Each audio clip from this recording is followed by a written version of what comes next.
Hola, buenas tardes a todos y a todas. ¿Cómo estáis? Esta es una nueva sesión de Ágora. Esta vez, a diferencia de las otras veces que lo hemos estado haciendo, sería ya la cuarta, creo. Tiene que ser una sesión online, una sesión donde no podemos juntarnos ni en Barcelona ni en Madrid, como estaba siendo habitual hasta ahora, debido a, como todos sabéis, a las circunstancias de esta pandemia por culpa de COVID-19. Entonces, la ventaja de hacerlo online es que no tenemos que estar en Madrid y Barcelona, sino que podemos estar todos y todas y disfrutar de esta magnífica sesión que ya veréis, ya escucharéis, de Cristina López. La sesión de hoy es un tema que como no podía ser otro, relacionado a la situación que estamos viviendo a raíz del confinamiento y los temores que nos van a surgir cuando salgamos paulatinamente todos a la calle a trabajar, a poco retomar nuestra vida laboral y personal. Entonces, el tema de la sesión es ¿y ahora qué? En un entorno farma. Esta sesión nos la va a ofrecer Cristina López. Cristina López es psicóloga especializada en privado y educacional. Ella está también especializada en gestión del estrés y las emociones a través de mindfulness y ya veréis, escucharéis que es magnífica. Y acordarme de que tenéis un chat a vuestra disposición, también un sistema de preguntas para cualquier cuestión que os surja, poderla escribir y nosotros la recibiremos y Cristina la podrá responder al final de la sesión. Responderá las preguntas al final. Entonces, sin más, os dejo con Cristina. Te cedo la palabra. Hasta luego. Muy buenas tardes a todos y todas. Muchas gracias por estar ahí. En primer lugar, agradecer, por supuesto, a All in One que haya tenido pues, la deferencia de invitarme a esta interesante sesión que vamos a hablar hoy. Y agradecerles también por pues, el trato que he recibido de cariño y de comprensión y de ayuda, como sé que es un poco los valores de esta compañía, ¿no? Y por eso también hoy pues estoy aquí, porque realmente les felicito, ¿no? Por su labor en ese sentido de creer en las personas y en su crecimiento. Os he puesto para empezar una frase que a mí cuando la oí pues realmente me quedé completamente seducida, ¿no? Porque además define muy bien, yo creo, el punto en donde estamos ahora. Y hoy va a ser como un camino que vamos a recorrer juntos. Y el punto de inicio de este camino lo define muy bien esta frase. Miren, dice, la incertidumbre es lo que somos en la vida y la incertidumbre al final es la vida. Y es así, estamos en una situación incierta y no vamos a llamarla de otra manera. Y a partir de esa situación incierta podemos tener muchas formas de abordarla. Podemos resistirnos, no aceptarla. Y una de las cosas que se puede hacer también, desde un punto de vista de gestión emocional, es fluir a través de ella. ¿Por qué? Porque en la vida, uno de los ingredientes de la vida es el cambio. Y un ejemplo lo tienen ustedes en nuestro propio cuerpo, en nuestro propio organismo. En él, células constantemente están en proceso de renovación, muerte y renacimiento. Incluso tejidos, ¿no? Como el tejido epitelial, pues se renuevan.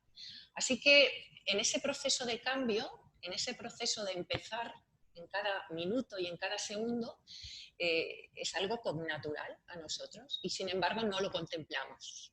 Así que en ese punto de incertidumbre vamos a empezar a andar. Y para empezar a andar es importante algo que creo que define un poco una de las características humanas y que ya decía Einstein. Einstein nos decía que cuando en la vida encontramos cualquier problema, una vez lo hemos identificado, debemos definirlo bien, es decir, definir sus raíces y su raíz, y no solo cómo se nos ha manifestado.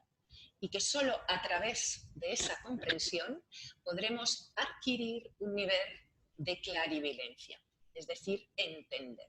Y solo es a través de tener clarividencia que podemos tomar acciones, que podemos gestionar. Desde una posición de negación o desde una posición de espacio nublado no vemos el camino a seguir. Así que esa pregunta de ¿qué ha sucedido? ¿Puedo comprender algo? Es una manera de iniciar este camino. Y para comprender tenemos que dar un pasito atrás. Les voy a hacer un retroceso pequeño.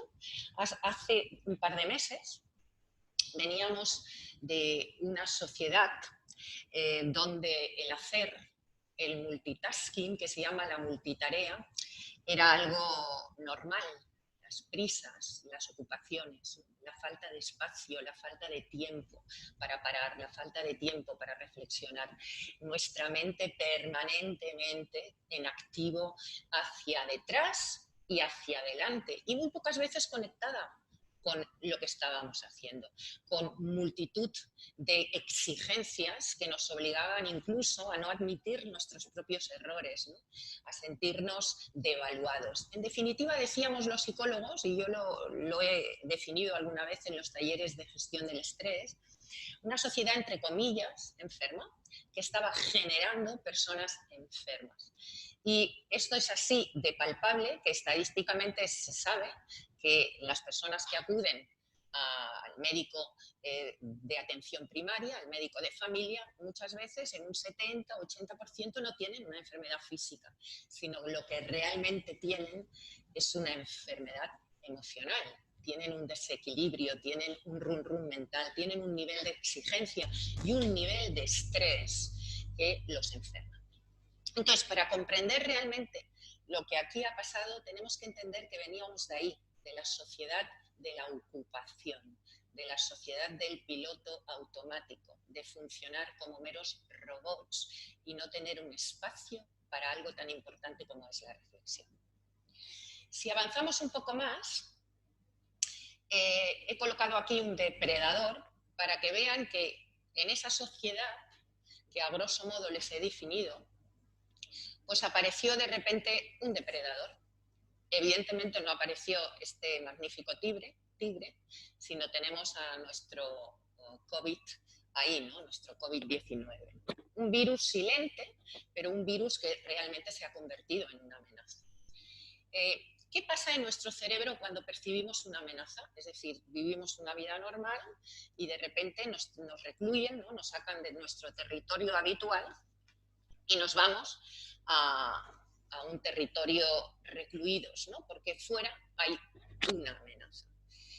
Aquí simplemente era para ponerles un paralelismo con la mente del prehistórico, es decir, hemos evolucionado millones de años y seguramente la sociedad ha aprendido muchísimo, pero les puedo asegurar que a nivel de desarrollo cerebral pues estamos bastante primitivos, porque lo que hacían nuestros cazadores en la época prehistórica era cuando salían a cazar y realmente estaban en territorio incierto, en territorio peligroso, pues se preparaban para eso. Y descargaba su cuerpo toda una serie de sustancias, de hormonas, a través del sistema nervioso autónomo, que accionaban y que preparaban a esas personas para combatir esa amenaza. Exactamente paralelamente a lo que nos está pasando a nosotros. Un enemigo nos ha puesto en una situación incierta, en una situación de amenaza. Y nosotros nos hemos tenido que preparar en un tiempo récord, sin estar previamente entrenados, a reaccionar. ¿Y cómo lo hacemos delante de esas situaciones? Miren, el siglo pasado, el médico austriaco Selye estudió precisamente estos fenómenos y acuñó por primera vez el término de estrés para referirse a cómo el ser humano metaboliza los impactos que le suponen una amenaza para su supervivencia. Y definió unas fases. ¿Qué vio Selye? Vio que nosotros tenemos un nivel de resistencia normal delante de las situaciones imprevistas, delante de las alarmas, delante de las amenazas. Pero cuando aparece una alarma que nosotros detectamos como amenazante, nuestro nivel de resistencia baja y realmente con él nuestro nivel inmunológico, es decir, nos volvemos más débiles. Débiles desde un punto de vista físico, desde un punto de vista psíquico y, por supuesto, en nuestro cuerpo tiene unas repercusiones directas. Y él estudió todos esos procesos y dijo, delante de esas situaciones, ¿qué podemos hacer? Podemos tomar dos caminos, dijo. O te resistes y nos resistimos y combatimos la situación hasta quedarnos prácticamente sin energía y entrar en una fase de agotamiento y de ahí perpetuar nuestro estrés, o bien gestionamos la situación y nos dirigimos no hacia el miedo, no hacia la ansiedad, sino vamos hacia la confianza, hacia la ilusión. Evidentemente, esa situación de estrés no es algo extraño en nosotros. Ya he dicho al principio que proveníamos de esa sociedad donde la gran mayoría de personas vivían con un estrés mínimo, de desgaste continuo, y que eso estaba causando, pues, como consecuencia, esas enfermedades, tanto psíquicas como físicas. Bien, pues en esa fase, precisamente, si no la gestionamos bien, puede ocurrir que entremos en ese periodo, en esa zona peligrosa que nos puede llevar a trastornos más graves. Y de hecho, pues bueno, los psicólogos de alguna manera ya hemos dicho que en este post-confinamiento tenemos que ver un poquito las situaciones que nos iremos encontrando en relación a esto. ¿Qué ha pasado? ¿Cómo reaccionamos delante de esta situación, ¿no? Una vez nos sacan de nuestro territorio y nos colocan en casa, ¿qué ha pasado aquí, ¿no? ¿Cómo combatimos las amenazas del ser humano? ¿Cómo estamos de alguna manera determinados desde el punto de vista genético, ¿no? Y desde el punto de vista fisiológico para reaccionar? Pues igual que reaccionaban nuestros primitivos. O bien huimos, como ha sido muchas personas que han dicho, pues no quiero saber nada, no me hables, déjame solo, no creo que sea para tanto. O bien combatimos y estamos la persona que se sentía culpable, que era agresiva, que combatía, ¿no? Que luchaba enfrente de esto.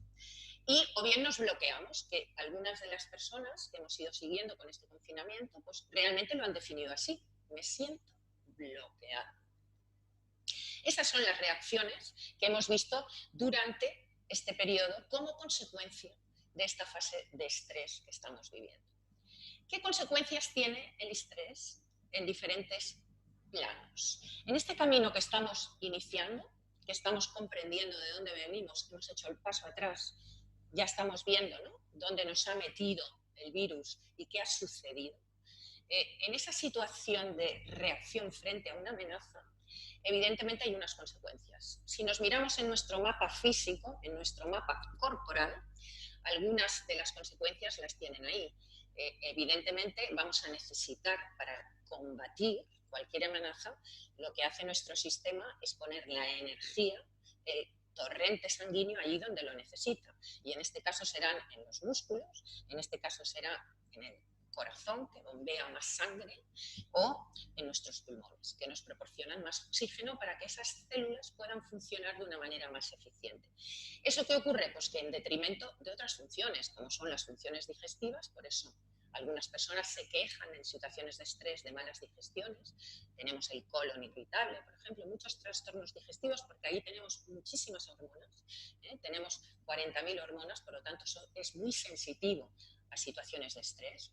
Podemos tener, evidentemente, dolores de cabeza, como ven ahí, mareos, desmayos, falta de concentración, una cierta taquicardia, sensaciones de falta de respiración, que muchas personas lo han sufrido y lo están sufriendo durante este confinamiento, desorientación, inestabilidad, falta de concentración, etcétera, etcétera. Este sería nuestro mapa físico, lo que es los síntomas a nivel corporal. También tenemos qué ocurre con nuestras emociones, cuál sería nuestro mapa emocional. Aquí les he traído para intentar explicar, ¿no?, lo que está ocurriendo con esta especie de carrusel emocional, ¿no? Porque muchas personas te comentan que no entienden lo que les pasa porque en un mismo día pueden pasar por diferentes fases, ¿no? Y hacen precisamente esto, ¿no? Dibujan esta especie de montaña rusa donde en un momento dado están contentos porque han recibido, pues, una buena noticia o un WhatsApp, ¿no?, divertido, y de repente, pues, se sienten ansiosos, nerviosos, y de repente, pues, de nuevo, ¿no?, pues se sienten irascibles. Es decir, pasamos por diferentes fases, ¿no?, durante un mismo día. ¿Por qué? Porque durante este tiempo, además, nuestras emociones están realmente especialmente sensibles. Yo les he traído aquí a la doctora, precisamente especialista en fases de duelo, que es la doctora Kluber-Ross. Kluber-Ross es una médico suiza estadounidense que en el siglo pasado, a lo largo del siglo pasado, por su trabajo, trabajaba con personas en las últimas fases de su vida y las acompañaba, ¿no? Estudió bien qué suponía una pérdida. ¿Y quién no ha sufrido pérdidas en este confinamiento? Pérdidas varias, es decir, desde personas cercanas, desde personas queridas, desde el trabajo, desde quizás una relación. ¿Quién no está perdiendo o ha perdido forma física? Es decir, que se han dado muchos duelos paralelos y a la vez, ¿no? Y en esas pérdidas lo que está en juego es un proceso, porque el duelo es algo que fluye, ¿no? Y seguramente post-confinamiento seguiremos viendo un poco sus consecuencias, ¿eh? Que surge en un estado de shock, emocionalmente estoy, no sé qué ha pasado, me han quitado de mi zona, ¿no? De mi rutina, me han colocado en otro espacio. Por lo tanto, entro en una fase de shock. Del shock lo que hago es la negación, no pasa nada, esto será para menos, que es lo que nos pasó al principio, ¿no? A muchos de nosotros decíamos, bueno, pero esto no será para tanto, ¿por qué no podemos salir? ¿Por qué tenemos que estar en casa? Quizás han exagerado mucho, ¿no? De ahí pasamos a la rabia, ¿no? A no entender esa especie de ansiedad que tenemos de decir, pero bueno, pero ya no puedo trabajar y ahora qué va a pasar, pues no, no puede ser, esto no me puede estar pasando, etc. De ahí intentamos negociar luego con la situación, bueno, a ver, esto es lo que hay, ¿no? Voy a intentar ver qué soluciones y cómo gestiono esta situación, que también nos ha pasado. De ahí hay momentos evidentemente de tristeza, de decir esto va a ser imposible, o personas que ya han perdido su trabajo, o personas que realmente entran en un territorio conflictivo, porque quien no estaba muchas horas fuera de casa y de repente nos colocan en casa y tenemos que readaptarnos, organizar nuestros horarios, organizar nuestra vida. El que tiene hijos, pues ha tenido que además, ¿no? Empezar pues, a organizar la vida de sus hijos e intentar un poco adaptarse. Lo que sí hemos visto, y esto se ha constatado, es que lo hemos hecho de una forma muy rápida y hasta cierto punto muy efectiva. Y por último, acepto, que es lo que ocurre, ¿no? Ya me he acostumbrado, que es en la fase que estamos antes justo de salir, ¿no? Antes justo de reincorporarnos de nuevo a nuestras rutinas. Estamos en casita, ya hemos encontrado esa situación cómoda, ya nos hemos organizado, ya podemos trabajar los que pueden trabajar, los que no, pues de alguna manera pues están intentando gestionar, buscar o viendo, ¿no? Sus posibilidades. Y entramos en una fase como de adaptación. Ahí, en esa fase de adaptación, como bien les he referido, y aquí simplemente les doy el flash para que vean que todas las emociones se pueden dar a la vez en un mismo momento. Podemos tener emociones más agradables como tenemos emociones desagradables. Todas ellas, algo muy importante desde las personas que trabajamos desde el punto de vista emocional es conectarnos y darnos permiso para sentirnos. Sobre todo no iniciar procesos de bloqueo, de decir esto no lo quiero sentir, porque al final lo que tú te resistes es lo que persiste, ¿no? Ese es el dicho, por lo tanto hay que intentar una buena gestión de las emociones, que hablaremos ahora cómo, ¿no? Y de qué manera. ¿Qué pasa en nuestro mapa cerebral? Hemos hablado del mapa corporal como consecuencia del estrés, qué consecuencias hay. Hemos hablado del mapa emocional y los procesos de duelo y pérdida. Y luego está nuestro cerebro, el mapa cerebral. ¿Qué ocurre en nuestro cerebro? Bueno, nuestro cerebro ya les he dicho que tampoco ha evolucionado tanto, ¿no? Que es un cerebro bastante primario en la reacción. Ahí en la imagen de la derecha tienen ustedes el sistema límbico. El sistema límbico en su interior tiene las estructuras llamadas amígdalas. Y ahí en las amígdalas es donde nosotros decimos que está la central del miedo. Y por lo tanto, delante de esa situación de alarma, de amenaza, una de las primeras emociones, y además es la más universal de todas, ¿no? Es el miedo. Y por lo tanto el miedo va a activar ese sistema. ¿Y qué ocurre? El miedo activa la descarga de todas esas hormonas que nos ponen en estado de defensa, pero además paralelamente va a activar otras partes de nuestro cerebro que son importantísimas para nosotros, que las tienen ustedes en la imagen de la izquierda y que son pues, la parte del cerebro prefrontal. En el cerebro prefrontal, ahí es donde encontramos funciones tan importantes como pues, la organización, la memoria, la concentración, el dirigirnos hacia un objetivo, el visionar, visualizar, la creatividad. Un conjunto de funciones cerebrales importantísimas en situaciones como hemos vivido de riesgo y que en muchas ocasiones pueden bloquearse. Y así lo definen las personas, ¿no? No puedo pensar, no sé lo que me pasa, no sé por dónde voy a salir, no veo la luz, algunas de las cosas porque estamos atrapados, secuestrados, como decimos los psicólogos, por la emoción del miedo o de la ansiedad. Además, otro dato importante a nivel de cómo funciona nuestro cerebro es que el cerebro vive en su cajita cómoda, ¿no? Ya saben ustedes esa llamada zona de confort. Es déjame los datos conocidos, los datos que se repiten y no me saques de ese lugar. Porque la zona de innovación, la zona de exploración de nuevos territorios, como que el cerebro no le gusta mucho. Y es donde estamos ahora. En realidad hemos salido de ahí y ahí es donde se siente inseguro y por eso realmente se han desatado todo este canal de emociones, ¿no? Porque el cerebro le gusta trabajar en situaciones cómodas. ¿Que es que no le guste la incertidumbre? Yo creo que no, que sí que le gusta. Precisamente en las zonas de incertidumbre es donde nosotros vamos a tener que emplearnos de verdad. Porque en la zona cómoda como que nos abandonamos, pero ahí es donde vamos a tener que aprender. Vamos a tener ese interés de sobrevivir. Y ahí es donde vamos a realmente canalizar nuestra creatividad. ¿Qué pasa en situaciones de mucha tensión?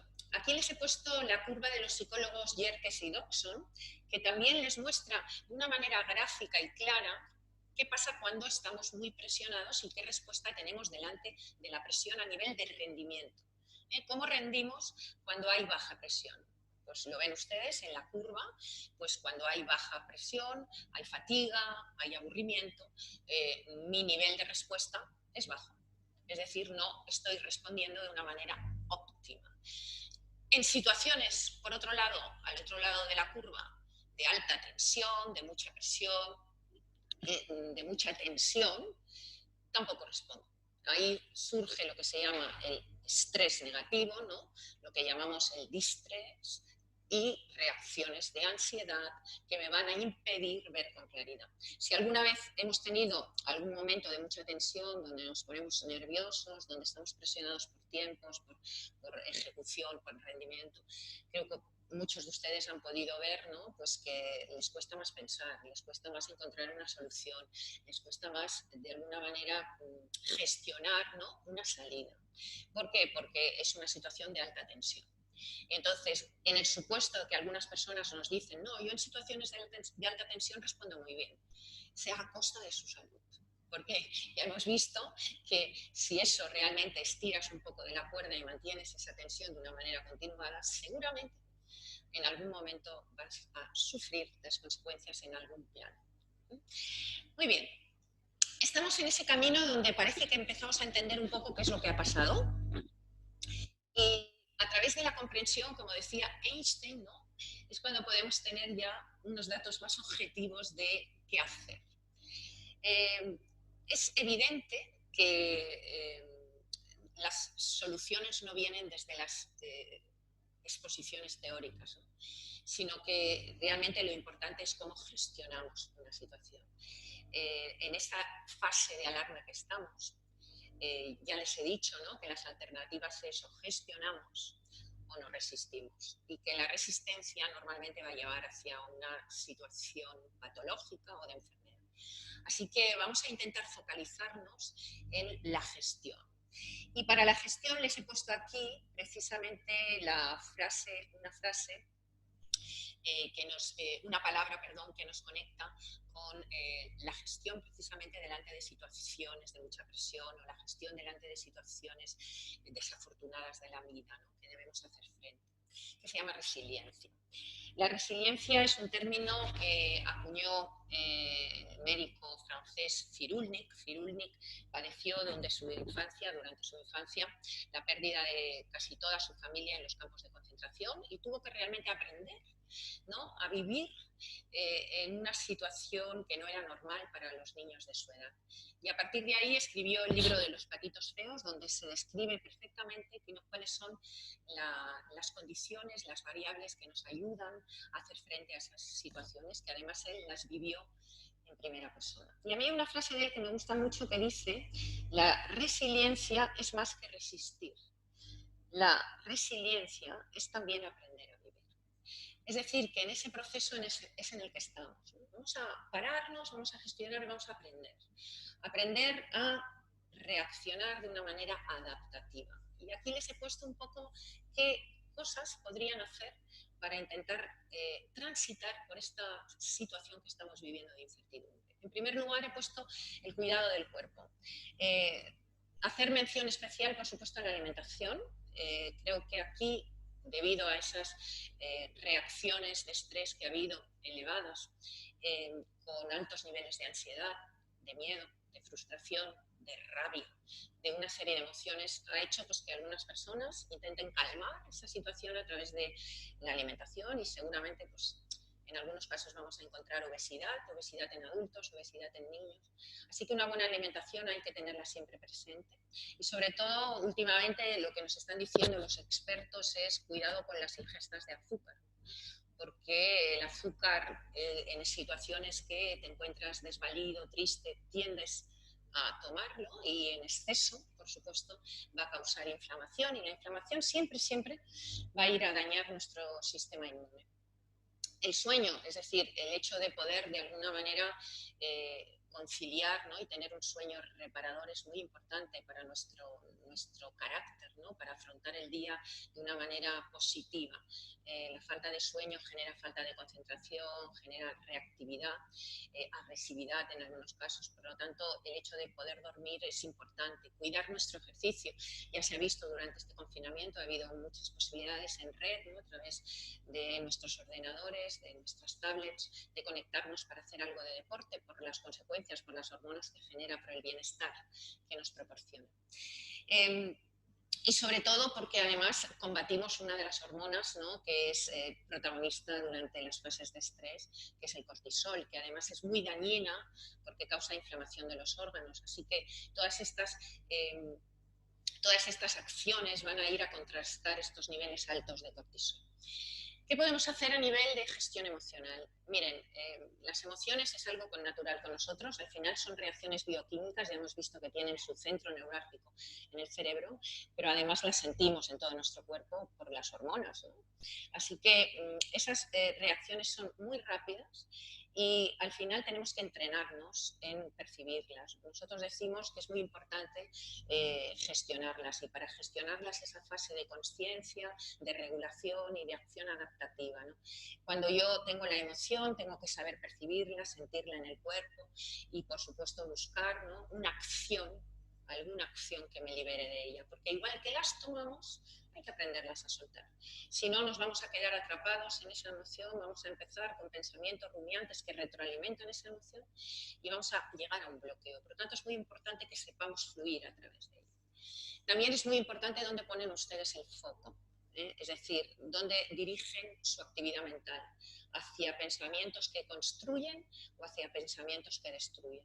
Es decir, todos sabemos que el cerebro, ya les he dicho, le gusta, ¿no? Trabajar en zonas cómodas, en zonas que controla, le gusta trabajar con el control y todo lo demás lo desestima y además lo pone en negativo, ¿no? Entonces nos va a llevar siempre, para preservar nuestra supervivencia, pues nos lleva siempre a pensar en las cosas peores. Entonces nosotros hemos de ser conscientes que con nuestros pensamientos también podemos hacer algo y por lo tanto dirigir la atención hacia lo que podemos construir. Y las palabras también, es decir, qué tipo de palabras usamos, si usamos palabras hacia nosotros y hacia los otros que tienen un impacto positivo, las palabras dejan huella química en nuestro cerebro también. Entonces, vigilar las palabras que usamos es una manera también de gestionar y de darnos la suficiente energía para poder caminar hacia adelante y no quedarnos bloqueados o ir hacia atrás. La visión y propósito, ¿no? El hecho de que delante de una situación que nos causa temor, delante de una amenaza, delante de un territorio incierto donde no estamos habituados a transitar, podamos ver una oportunidad. Y ahí sí que realmente hay personas que delante de situaciones de la vida que las ponen al límite, ven una oportunidad de crecimiento, ven algo que les puede sumar. Y en cambio hay otras personas que no. Por lo tanto, sí que es importante entrenar en ver oportunidades y no ver situaciones o caminos que están bloqueados. Sentir que en el proceso estamos acompañados es algo fundamental, somos tribu, pertenecemos a tribu y evidentemente durante este proceso, gracias a los medios digitales, las personas que han estado solas, las personas mayores, el intercambio con nuestros amigos, nuestra red social ha sido importante para de alguna manera sentirnos, ¿no?, que no estábamos solos, que todos estamos en el mismo lugar y que nos podemos retroalimentar unos con otros, nos podemos sentir acompañados, sentir que fluimos en la misma dirección. Eso ha sido un punto importante de gestión durante este tiempo. El desarrollo de la creatividad, de alguna manera ya lo he apuntado, ¿no?, desde la visión de ver la situación como algo que nos va a servir para investigar igual territorios que tenemos escondidos ahí, investigar situaciones nuevas que nos pueden apetecer y que siempre hemos tenido ahí y que nunca teníamos tiempo, ¿no?, para hacerlo, porque ahora lo hemos tenido. Por lo tanto, el hecho de ver ahí una posibilidad de ser creativos y co-creativos con la vida. Y les he puesto aquí las emociones que de alguna manera nos pueden dar un chute de energía positivo y que además son importantísimas. Entre ellas resaltaría la confianza, porque convive en el mismo territorio que el miedo. Por lo tanto, si avanza la confianza, se va a comer el miedo. Si avanza el miedo, se va a comer a la confianza. Por tanto, intentemos conectar con esa confianza. ¿Qué hemos aprendido durante este proceso? ¿O qué estamos aprendiendo? Porque estamos en ello, ¿no? Decía Einstein también que intenta no volverte un hombre de éxito, sino un hombre de valor. Así que algunas de las cosas que entran en nuestro proceso de aprendizaje las tienen aquí resumidas. Hemos aprendido que no somos los reyes del mundo y del planeta, que somos vulnerables y que necesitamos cuidarnos y también necesitamos el cuidado de los demás. Que las situaciones inesperadas nos sacan de nuestro mapa mental y por lo tanto surgen reacciones de miedo. No nos gusta lo que no está escrito, lo que no está controlado, no nos gusta el descontrol, que ofrecemos resistencias al cambio, es decir, nuestra manera de ver el mundo está condicionada, por supuesto, por nuestra educación, nuestras experiencias, nuestras creencias, todo lo que en la vida nos ha pasado ha conformado nuestro mapa mental. Por lo tanto, salir de ahí nos cuesta, porque es entrar en una zona del disconfort. Que vivimos en comunidad, ya lo he mencionado, ¿no?, el poder de los demás, ¿no?, que requerimos de los otros, que somos seres sociales. Quizás uno de los momentos más emotivos de todo este confinamiento es cuando a las 8 de la tarde todos nos sentimos uno, con un objetivo, ¿no? Este es realmente la esencia de sentirnos pertenecientes a una comunidad. El darnos cuenta de lo que ocurre desde un proceso de reflexión. Esto es importantísimo, ¿no?, la consciencia. Es algo muy intrínseco al ser humano y que no compartimos con otros mamíferos, ¿no?, y con otros animales. Es algo que es propio nuestro, el hecho de reflexionar y darnos cuenta, de tener consciencia. Y eso ha sido uno de los elementos que ahora de alguna manera nos ha servido para tener precisamente esa capacidad de adaptación tan grande que hemos tenido. Existe, por lo tanto, a través de la reflexión, un territorio interior que en el mundo que vivíamos, en el mundo del hacer, de la actividad, de la apariencia, ¿no?, de la adquisición, del tener y no del ser, no habíamos cultivado. Entonces, este tiempo nos ha permitido ir un poco hacia adentro, hacia el territorio interior. Nosotros decimos, nuestra casa emocional necesita orden, ¿no? En la casa de las emociones es importante que exista una buena base, que son nuestros valores, y también pongamos orden, que todo esté en su sitio. Es un poco el trabajo que hemos hecho durante este tiempo, ir hacia adentro a través de la meditación, del silencio, de la reflexión, de las preguntas. El tener un propósito, hemos intentado, ¿no?, focalizarnos para gestionar de una manera adaptativa hacia dónde vamos, dónde queremos ir, qué es lo que queremos, hacernos esas preguntas, ¿no? Construir desde los valores, por supuesto que sí, ¿no? Una de las cosas que se ha practicado y que hemos visto, y afortunadamente, ¿no?, nos vamos a focalizar en los positivos, porque también sabemos que pueden haber otros, pero realmente en donde nos sentimos identificados, en donde realmente hemos puesto nuestra mirada es en lo que construye a través de la cooperación de muchísimas personas, ¿no?, que han hecho de manera altruista y han colaborado, ¿no?, para paliar esta situación, para ayudar a que las personas puedan tener, pues, mejor salud, para evitar que haya más muertes, etcétera, etcétera, ¿no? La solidaridad, la compasión, la gratitud, ¿no?, un gran valor, ¿no?, el hecho de dar las gracias, ¿no?, todos dando las gracias. Eso ha sido realmente un ejercicio de interioridad y de poner en valor precisamente nuestra capacidad, ¿no?, nuestra capacidad de ser seres humanos con valores. y la necesidad de conectarnos al presente. Algo muy importante, ya les he dicho, ¿no?, que veníamos de una sociedad donde realmente estaba de moda el estrés y el estrés no nos deja conectar con lo que hay en el momento. El estrés siempre te va a llevar, ¿no?, al recuerdo o te va a llevar a tu mente hacia adelante, ¿no?, a programarte hacia adelante. Por lo tanto, el hecho de estar conectados con el presente nos va a ayudar un poco a la gestión de esa incertidumbre, a no dejar que nuestro cerebro, porque además no podemos, porque no hay planes para el futuro, a trabajar desde el presente. Y el valor del tiempo. El tiempo nos ha permitido recobrar la calma, y en la sociedad que veníamos era una sociedad de prisa. Por lo tanto, yo he hecho alguna pregunta a algunas de las personas con las que he venido trabajando y yo les decía, bueno, ¿y tú qué te ha supuesto este confinamiento, ¿no? ¿Qué cosas has podido hacer que antes no podías hacer, ¿no? Muchas personas decían la calma, ¿no? Es decir, me ha supuesto abandonar la prisa, ¿no?, y poderme situar aquí, ¿no? Y el valor del tiempo ha sido un descubrimiento importante. Bueno, nosotros decimos, y ya lo he comentado, ¿no?, también que los valores, la gestión se debe hacer siempre desde la calma y desde la serenidad, pero también desde la acción. No hay valores vividos, no, hay valores actuados, hay valores sentidos, hay valores dirigidos a la acción. No son teóricos, son los que yo puedo desarrollar en mi vida, los que puedo llevar hacia una acción. Uno de los hábitos, yo diría, fundamentales del ser humano es que ejerza esa proactividad. Y en estos momentos es muy necesario. Aquí, en este mapa de acciones, tenemos el primero que habla de teléfono anónimo.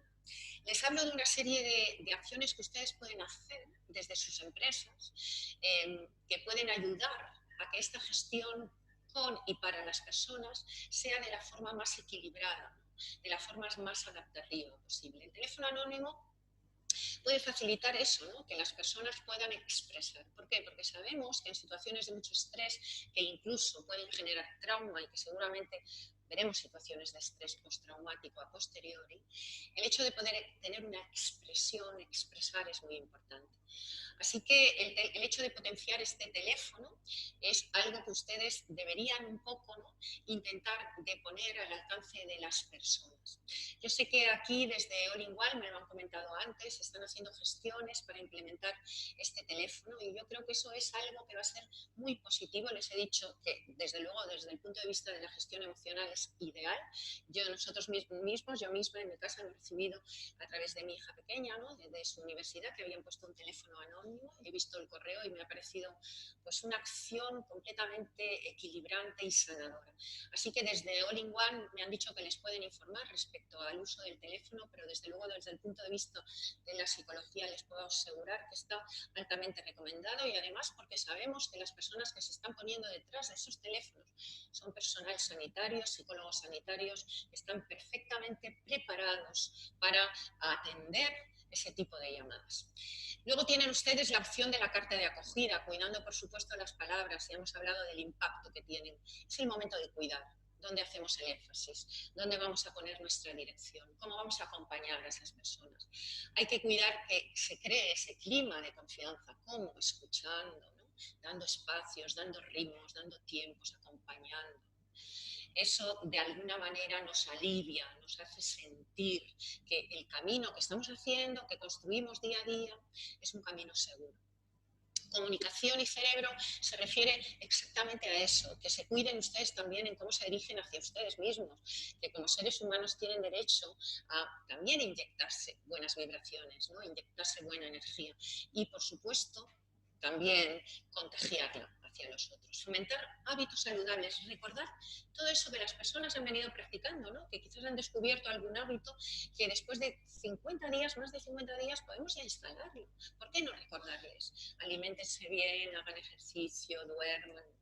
Y por supuesto que sean ustedes ejemplo como empresa, como laboratorio, ¿no?, como banco,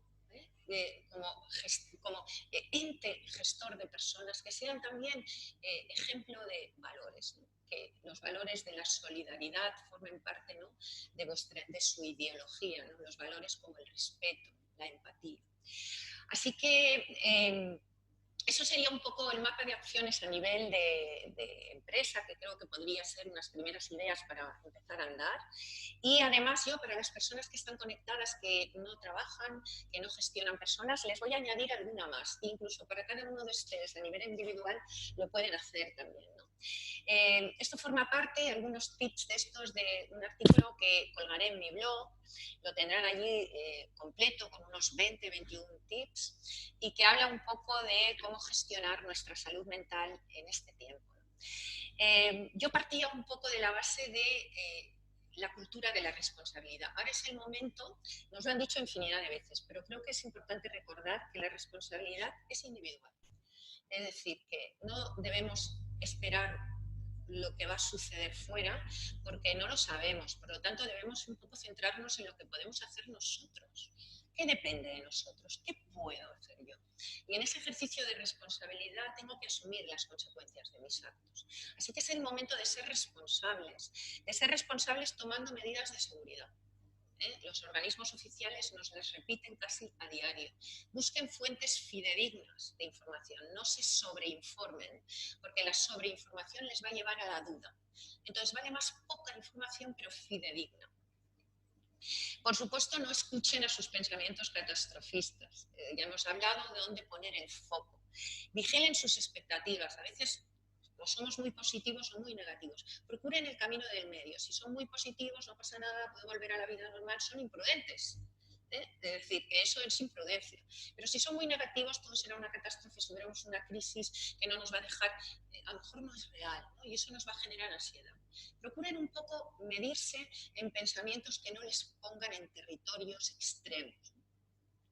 Inicien el camino a su ritmo. No es lo mismo una persona que ahora tiene miedo a salir de su casa porque le genera un estado ansioso, porque ya se ha acostumbrado a ese territorio, que una persona que a lo mejor tiene una visión desde una acción más valiente, ¿no? Y que realmente en ese sentido puede afrontar mejor. Ya he dicho que valentía no debe ser imprudencia, que debemos tomar medidas, pero esas personas que les cuesta más es importante que lo puedan hacer a su ritmo y que el salir sea de una manera gradual, que primero bajen las escaleras, salgan al portal, hagan 10 pasos y tiren la basura y luego poquito a poco vayan aumentando ese espacio, poco a poco y de manera gradual. Que inicien rituales, por ejemplo, por la mañana o por la noche. Pueden respirar 5 o 6 veces de manera consciente, que les situará en una zona de tranquilidad y desde la calma siempre vamos a poder elegir una mejor opción. Que mantengan, por supuesto, y reincido, los hábitos que han conseguido instalar, hábitos de alimentación, de ejercicio, meditación. Todo lo que ustedes se puedan llevar a su vida ahora, la reincorporación y puedan incorporarlo, bienvenido sea.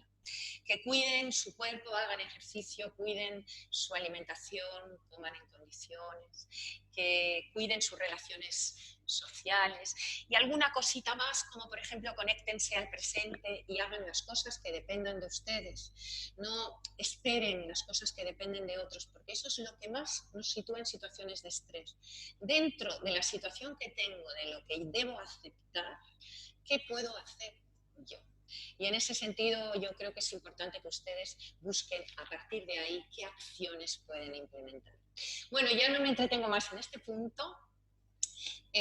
Seguir un poco con cómo finalizar, un poco esta frase a mí me gusta mucho porque muestra un poco el camino que estamos haciendo, ¿no? En este recorrido juntos, ¿no? En esta especie de territorio que estamos explorando. Los seres humanos estamos en construcción, somos seres en construcción y por lo tanto tenemos el poder de reinventarnos. Y ahí estamos, buscando cómo y de qué manera reinventarnos de una manera positiva, de una manera adaptativa y que nos sirva para aprender, que sea un aprendizaje que nos haga crecer. Les dejo aquí una muestra de bibliografía que creo que puede ser interesante. El libro de Covey sobre 7 hábitos de gente altamente efectiva es muy recomendable como libro básico. Van a aprender muchas cosas ahí también de valores. Valentín Fusté, cardiólogo que escribió este maravilloso libro, es muy sencillo de leer, se lee muy rápido y habla sobre motivación. Creo que es algo que necesitamos ahora, ¿no? Conectarnos con un foco, con un propósito. Viktor Frankl, El hombre en busca de sentido. Este psiquiatra, ¿no? Que padeció las consecuencias de un cambio de concentración, es una historia maravillosa que habla un poco del poder de la persona, de que nos pueden quitar la libertad de muchas maneras, pero no nuestra libertad mental. Manera de líder, doctor Alonso Puig, es una persona que recomiendo que sigan por redes porque es un gran erudito, es médico, ahora se dedica sobre todo a la investigación y a la divulgación. Aquí les va a dar el perfil y la diferencia entre el líder y liderar, creo que es muy interesante. Reinventar las organizaciones de Frédéric Laloux también es una visión novedosa de hablar de autogestión y de ahora en este momento de fundamentarnos en valores. Darles las gracias, por supuesto, por haberme escuchado, pero haber estado aquí presentes en All in One. Agradecer de nuevo pues, a All in One que haya proporcionado y me haya proporcionado pues, la posibilidad de abrir esta ventana y estar con ustedes. Y creo que tengo aquí alguna pregunta que contestar. Así que vamos a pasar a contestar. Vamos a ver. La primera que leo es ¿cuánto dura un proceso de duelo? Pues bien, un proceso de duelo nosotros vamos a ponernos en la pantalla para que me puedan ver, puede ser más cómodo igual. Bien, los procesos de duelo, normalmente ahora no hay un proceso de duelo típico que dure un tiempo determinado, ¿no? La doctora Kübler-Ross lo explica en sus libros y habla de diferentes procesos. Quizás ahora se están dando muchos duelos simultáneos, ¿no? No solamente las personas están perdiendo a los seres queridos, sino paralelamente están perdiendo a lo mejor un trabajo o paralelamente están en una zona, en una fase de conflicto con su pareja, con pérdidas pues, a nivel pues, de cualquier tipo, ¿no? Entonces creo que los procesos de duelo no solamente son procesos de duelo de pérdidas de personas, sino se están como solapando diferentes procesos y por lo tanto veremos un poco cómo se desarrollan a lo largo en el post, ¿no? Cómo se van desarrollando. En una situación típica y tópica nosotros decimos que un mínimo duelo son 6 meses, ¿no? Y después puede variar en las personas y que evidentemente hay un máximo que si se sobrepasa se puede cronificar y puede ser un duelo no realizado. Así que muchas veces cuando nos vemos colapsados en ese proceso es mejor pedir ayuda profesional que te acompañe. Y por supuesto en procesos de duelo también decimos es mucho mejor que estés acompañado que solo. Nosotros recomendamos que el proceso de duelo se haga en compañía. Vamos a ver si me da tiempo de un par más, quizás. Un par más, ¿no? ¿Cómo un visitador médico o cómo puede afrontar una visita con un médico ahora después de la situación de confinamiento? Bueno, los médicos son seres humanos y además, ya se ha dicho aquí y se estaba comentando, ¿no? Están en primera línea de batalla, por lo tanto, si hablamos de niveles de estrés, ellos están llevando el nivel máximo. Así que muy importante entender que delante de usted, cuando va a hacer una visita, va a tener un ser humano y por lo tanto hay que ser empático, hay que ser comprensivo y hay que usar de alguna manera esa actitud compasiva, ¿no? De darle un espacio a esa persona para que pueda expresar, para que pueda hablar, para respetar sus ritmos, no intentar ir directamente a nuestro objetivo venta. Quizás es mejor ahora iniciar un contacto, establecer un pequeño vínculo y a partir de ahí poder gestionar. Eso es lo que yo de entrada les diría. Una más, en los procesos de selección de personal, ¿cómo identificar a una persona resiliente? Bueno, la resiliencia ya hemos visto, ¿no? Que es variable en los seres humanos. Yo diría que una persona resiliente, una de las características que tiene es que es un buen gestor emocional, es decir, trabaja bien su inteligencia emocional, por lo tanto tiene bien colocada su autoestima, ¿no? Y también su motivación. Y un buen resiliente tiene esa capacidad también de focalizarse, como les he dicho, en lo que construye. Son personas positivas, son personas que dentro de las dificultades no es que sean ilusas, no es que no gestionen sus problemas, no es que no lloren ni se pongan tristes, sino que se focalizan en la solución, que se focalizan en ser resolutivos. Eso podría ser una de las características de esas personas también resilientes, ¿no? Aparte, por supuesto, en los procesos de selección pues entran otras variables que dependen de las empresas tienen en cuenta. Pero yo focalizaría estas dos, ¿no? Tiene una buena inteligencia emocional, es capaz de autogestionarse bien, de motivarse, de dirigirse hacia su objetivo y es un buen resiliente en el sentido de realmente positivizar, ¿no? es decir, encontrar siempre delante de una dificultad una solución.